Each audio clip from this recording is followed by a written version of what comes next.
The morning after celebrating her 52nd birthday, Emily Noble disappeared, leaving her car, phone, and wallet behind at her house. 4 months would pass before her body was discovered suspended from a tree. Investigators immediately focused on her husband as the primary suspect. It looked like an open and shut case, but it was anything but. "I'm backing out. Hey, get everyone out of here. Let's get the crime scene tape up. Yeah, secure the area. Seal off these woods immediately. Expand the perimeter as wide as possible. Use your left hand to unlock that door. Just your left hand. Now, put your hands back on top of your head. Don't you move." For 52-year-old Emily Noble, Westerville was home. It was a quiet, suburban town just outside of Columbus.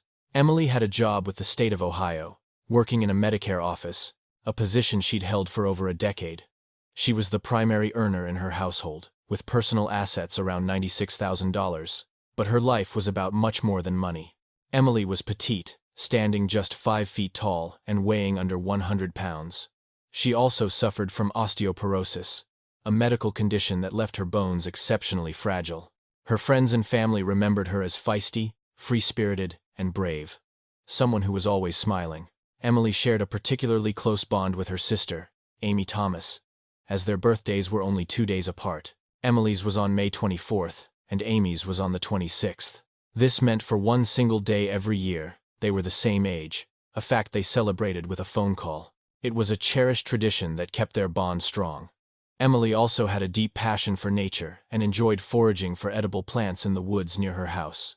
She had a daily routine of posting photos of the sunrise on her Facebook page. People in the area knew her for her long, solo walks through the neighborhood, where she cherished the quiet and the time to herself. But Emily's life was far from easy. In fact, it was marked by tragedy. During the 1990s, she endured the loss of several friends to the AIDS epidemic.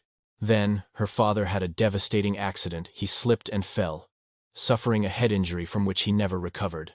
Not even a year after that, her mother was killed in a car wreck. Back in 1983, Emily broke her nose during a fall, an injury that would prove to be forensically important down the road. Then, in 2011, her first husband took his own life.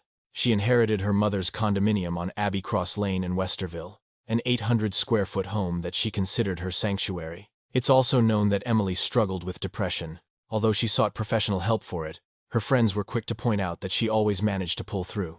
They said she always found the inner strength to keep going. Following the death of her first husband, Emily decided to try online dating and joined a website called Plenty of Fish. It was on that site that she first connected with a man named Matthew Moore. At the time, he was based in Las Vegas, making a living in the casino business. The two were married in 2018, and Moore made the move to Ohio, bringing along his teenage son, Joey, from a prior marriage. But Moore's past was complicated, as his ex-wife, Lisa Pedersen, would eventually testify in court. She spoke about an incident that occurred on New Year's Day, 2001. Just 3 months after they were married, she claimed that Moore put his hands on her throat while she was pregnant. She testified that he came to her home and, for some unknown reason, placed his hands around her neck. She was clear that this was the only time he had ever been physically violent with her. According to her testimony, they officially divorced in 2006. The couple had 2 children, but one of them passed away at a young age from causes that were never made public. In 2018, Moore's mother passed away, and he deposited his inheritance into a joint bank account he shared with Emily. Their total balance exceeded $400,000. Then, during the summer of 2019, the family was hit by another tragedy. Moore's 17-year-old son, Joey, took his own life in a park located near the couple's home. The loss was devastating, and Moore was described as being an absolute wreck.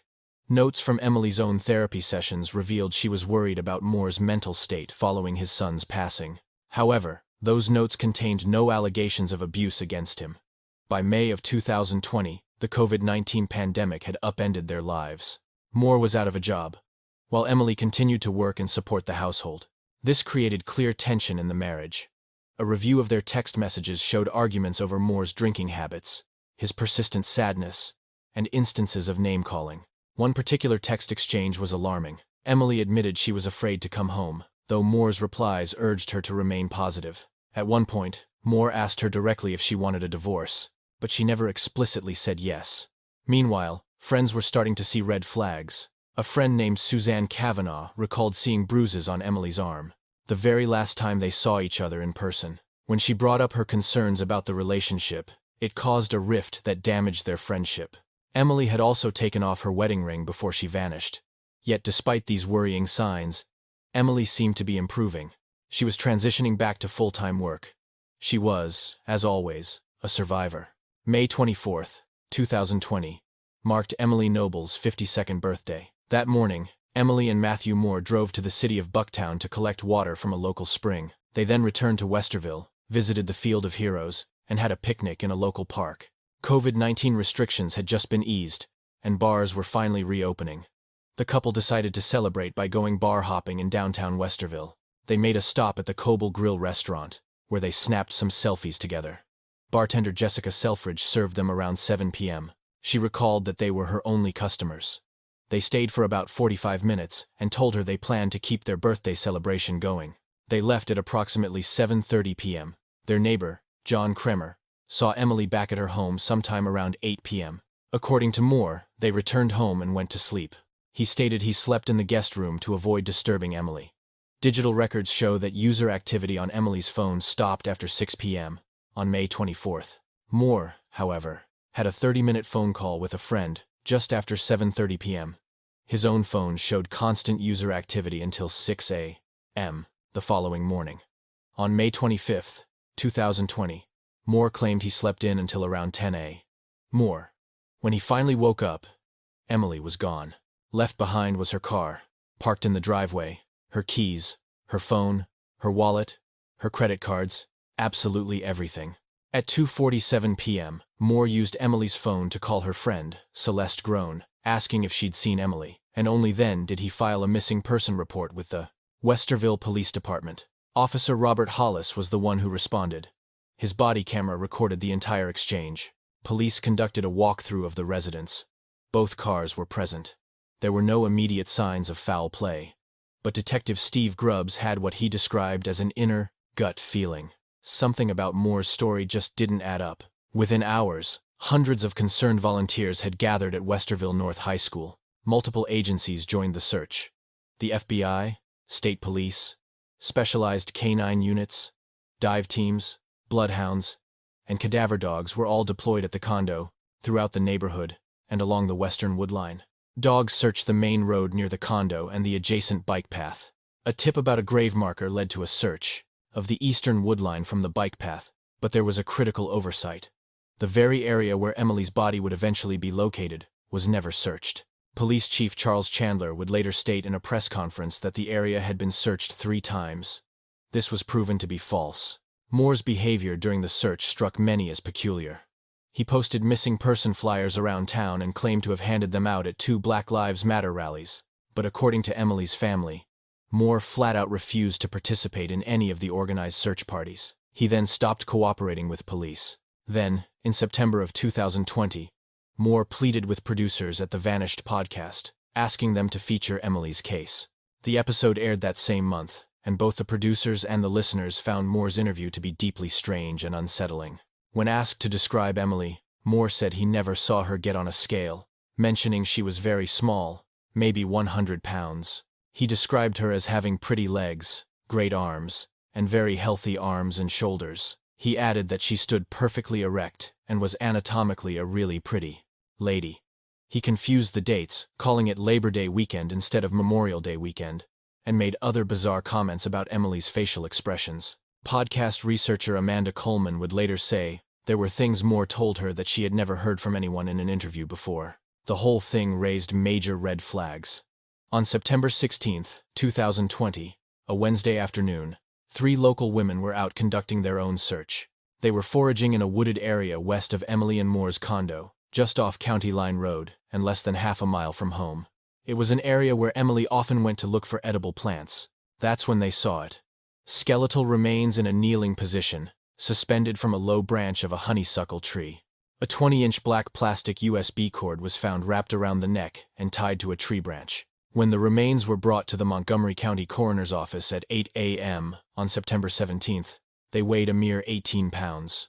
Deputy Coroner Dr. Anna Castiglione Richmond immediately began an evaluation, supervised by Chief Deputy Coroner Lee Lehman. A full set of photos and X-rays were taken. The remains were described as skeletonized, with only minimal mummified tissue remaining. On September 22, dental records provided a positive identification. The body was Emily Noble. Police Chief Chandler called the case highly unusual. The scene itself seemed to tell a story, but what that story was remained a mystery. A black water bottle was found lying next to Emily's left leg, containing a peach-colored liquid with 6% alcohol content. Her engagement ring and wedding band were also found beside her left leg, as if she'd taken them off. Her right hand was found clutching her right ankle. Her left arm was positioned down by her side, with her hand touching the water bottle. She was dressed in black Old Navy leggings and a black spaghetti-strap tank top, along with a white Old Navy long-sleeved shirt that had slipped down around her waist, and a pair of sneakers. An e-cigarette was discovered inside her leggings pocket. The USB cord and other items from the scene came back negative for any usable DNA. On October 2, 2020, the remains were transported to Ohio State University for further examination. There, Dr. Amanda Agnew, and a graduate student at the OSU Skeletal Biology Research Lab conducted a more in-depth analysis. Their report, which was completed on January 11, 2021, noted 4 separate fractures to the hyoid bone, fractures in the nasal cavity, and that some toe bones were missing. A piece of the hyoid bone itself was also missing. The report concluded these injuries were perimortem, meaning they occurred at or around the time of death, or possibly post-mortem. Just 10 days later, the Montgomery County coroner listed the cause of death as multiple injuries to the face and neck, but the case wouldn't take a major turn until May 27, 2021. That's when Dr. William Smoke completed his report. Dr. Smoke was a forensic physician and a known expert on strangulation. His conclusions would become the very cornerstone of the prosecution's case. He determined that Emily had been manually strangled, citing the 4 separate fractures in her throat. He argued that this, combined with facial fractures from blunt force trauma, proved her death was staged to look like a suicide by hanging. In his expert opinion, it was clearly a homicide. However, there was a catch. Dr. Smoke was not a board-certified forensic pathologist. He was a forensic physician, an emergency medicine doctor, who had completed a 1-year fellowship in clinical forensic medicine all the way back in 1994. Even more significantly, Dr. Smoke never actually examined Emily Noble's remains in person. He never set foot at the crime scene. His conclusions were based entirely on reviewing reports and photographs. On September 16, 2021, exactly 1 year to the day after Emily's body was found, her official death certificate was finally issued. The manner of death was listed as homicide due to manual strangulation. Delaware County Coroner Dr. Mark Hickman, who was a family practice doctor and not a licensed pathologist, explained the long delay. He revealed that OSU had initially refused to sign off on the findings. As the elected coroner, he learned he had the authority to issue the certificate himself. Meanwhile, back in March of 2021, investigators had returned to the crime scene. They made a shocking discovery: bones that had been missed during the initial sweep. This included some of Emily's molars, which investigators had mistakenly believed were taken for DNA testing, but were, in fact, still in the dirt. This discovery pointed to significant problems with the way the initial crime scene had been processed. The evidence against Matthew Moore was largely circumstantial, but prosecutors felt they had a compelling case. Phone records began to create a damning timeline. All user activity on Emily's phone stopped at 6 p.m. on May 24. In contrast, Moore's phone showed constant activity, all the way until 6 a.m. the next morning. But an analysis of Moore's phone data revealed something crucial. While Moore claimed he was at a bus depot in Broadstone that morning, checking advertisements on the sides of buses for his job, the phone data told a completely different story. At 9 a.m., Moore's phone pinged a cell tower at Murphy's Quarry, less than 1 mile from the family home. The quarry was even visible from their property. On top of that, CCTV cameras captured a car, which appeared to be Moore's blue Fiat Marea, passing the quarry at 9 a.m., driving away from the direction of the home. It was only then that the phone was pinged in Broadstone, the same place Moore claimed he'd been all morning, well after Emily had dropped their 2 boys off at daycare around 9 a.m. Surveillance video caught her car passing the quarry 3 minutes later, and that same camera recorded her returning at 9 a.m. Investigators came to believe she was murdered soon after she got home. Police also uncovered that Moore had been moving things around in the garage while officers were on the property for the initial missing person investigation. He moved an orange extension cord and a cooler, placing a flashlight right next to them. which led prosecutors to suggest he'd used that flashlight to light up the wooded area, likely during the nighttime staging of Emily's body. Moore's demeanor during his police interview was also raising major red flags, as he consistently referred to Emily in the past tense. He kept saying, "I loved Emily," instead of, "I love Emily." He also never bothered to physically search their 800-square-foot condo, choosing instead to use text messages and a cell phone locator app. He brought up the topic of suicide repeatedly during the interview, even speculating that if Emily were to end her own life, she might choose to hang herself. This was a chilling statement, considering her body hadn't even been discovered yet. Detective Grubbs admitted to Dateline that they had zero DNA or blood evidence linking Moore to Emily's death. There were no eyewitnesses, no physical evidence at all. But as he said, "You would love to have the full confession. You'd love to have it on videotape. But what we have is Emily's body, and Emily's body is telling us that we have a homicide." On June 17, 2021, more than a year after Emily disappeared, a Delaware County grand jury returned an indictment. Matthew Moore was arrested that same day, taken down in a traffic stop by heavily armed Westerville police officers. Surrounded by reporters while in handcuffs, Moore insisted they were making a huge mistake. "This is a mistake," he said. "I am innocent." He was charged with 2 counts of murder, felony murder, and purposeful murder, and 1 count of felonious assault. He pleaded not guilty on all counts, and bond was set at $2.5 million. Moore would remain in the Delaware County Jail until the trial's end. The trial began on August 16, 2022, with prosecutors Mark Sleeper and Melissa Schiffel representing the state. Their opponent was defense attorney Diane Manasse. The jury visited the couple's home and the location where Emily's body was found before opening statements began on August 17. The prosecution's case was built around Emily's resilience, as lead prosecutor Mark Sleeper walked the jury through the terrible tragedies that Emily had faced in her life. He spoke of the friends she had lost to AIDS, the deaths of her parents, and her first husband's suicide. "But what do you hear about that?" he asked. That each time, Emily Noble overcame that tragedy, overcame that trauma, and continued on to see the joy in life. She got through it every single time. Then he turned and pointed at Moore, delivering the final line, "Till she married that man." The prosecution's star witness was Dr. Bill Smock. He testified with absolute certainty. "As far as I'm concerned, Emily Noble's hyoid bone fracture did not come from her hanging. It came from strangulation," he clarified. "She was strangled manually, and then placed in the tree." Next, Dr. Amanda Agnew from OSU presented the skeletal analysis. During cross-examination, she conceded that the right nasal cavity wasn't fractured and admitted that a graduate student had partially authored the report. Lisa Peterson, Moore's ex-wife, testified that Moore had choked her while she was pregnant back in 2001, adding, "It was the only time." The defense hammered away at the investigation's integrity, arguing that crime scene evidence had been botched, with teeth and bones left behind, and only recovered months later. The specific area where the body was discovered had never actually been searched. "Garbage in, garbage out," Minas argued, highlighting the complete lack of physical evidence. No DNA, no blood, and no direct evidence tied Moore to the crime. "This case is totally speculation," she told the jury, just as closing arguments revealed the prosecution's theory. For the first time, they proposed that Moore had followed Emily on her walk on the night of May 24th. They claimed he killed her in the woods after his 30-minute phone call around 7:30 p.m., then staged the crime scene in the 3-hour window after 9 p.m. That was when Emily's phone showed no activity. Moore became visibly agitated in the courtroom, throwing up his arms when Minas brought up his son's suicide, and was later seen wiping tears from his eyes. At least one juror was seen weeping. "The evidence is crystal clear," the prosecutor stated in his closing argument. "It proves beyond a reasonable doubt that Emily Noble did not take her own life." On August 26, 2022, after deliberating for just under 3 hours, the jury returned with their verdict: not guilty on all 3 counts. Overcome with emotion, Moore buried his face in his hands and sobbed, repeatedly mouthing the words, "Thank you," to the jury. After the acquittal, Moore told station WBNS that he'd never gotten closure from Emily's death, and that being accused of her murder, on top of it all, was an unbearable ordeal. "It's a pressure and a feeling that I can't describe," he said.